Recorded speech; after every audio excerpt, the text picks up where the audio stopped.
என் தோழி ஒருத்தி துபாயில இருந்து எனக்கு ஒரு மெசேஜ் அனுப்பிச்சிருந்தா, பிரமாதமான மெசேஜ். பர்வீன் சுல்தானா, நீ நல்ல பேச்சாளி, உன் ஆன்மாவில் இருந்து பேசுகிறாய்.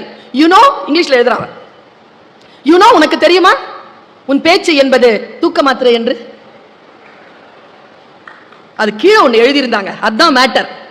அவ சொல்றா, உன்னால் எதுவும் முடியாது என்று இந்த உலகம், இந்த வாழ்க்கை என்னை கசக்கி காலில் போட்டு மிதித்து மன உளைச்சலுக்கு உட்படுத்தி நான் என் படுக்கையில் விழுகின்ற பொழுது தூக்கம் இல்லாமல் தவிக்கிறேன். அப்பொழுது என் தொலைபேசியில் நீ வருகிறாய், வந்து சொல்கிறாய், வாழ்க்கை அழகானது, நாளை விடியல் உனக்காகத்தான், சூரியன் உனக்காகத்தான் வரப்போகிறது, எழு, உன் ஒளி வந்தது, பிரகாசே என்று நீ சொல்கிறாய். நான் அமைதியாகிறேன், விடியலுக்காக காத்திருக்கிறேன். உன் பேச்சு என்பது தூக்க மருந்துதானே. சொற்கள் அப்படித்தான். இப்பொழுது சமீபத்தில் நான் படிச்ச ஒரு புத்தகத்தை சொல், பைபிள்னு அதுக்கு பேரு, படிச்சேன்.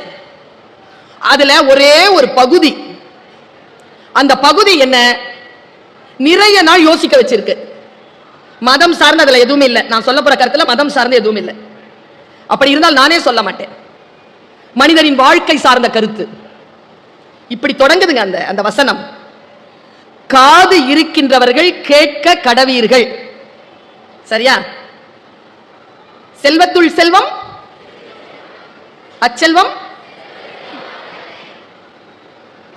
கல்வி என்பது செவிச்செல்வம். பைபிள் சொல்லுகிறது, காது இருக்கின்றவர்கள் கேட்க கடவீர்கள். நான் அலர்ட் ஆயிட்டேன். ஏன்னா கண்ணுக்கும் காதுக்கும் என்ன வித்தியாசம் தெரியுமா பிள்ளைகளை? கண்ணுக்கு மூடி இருக்கு, காதுக்கு மூடி இல்லை. கண் சென்று பற்றும், காதில் வந்து விழும். இதை மூடிக்கலாம், இதை மூடு பார்ப்போம். இங்க ஏதாவது விஷம் போனா முறிவு இருக்கு, இங்க விஷம் போனா முறிவு இல்லை.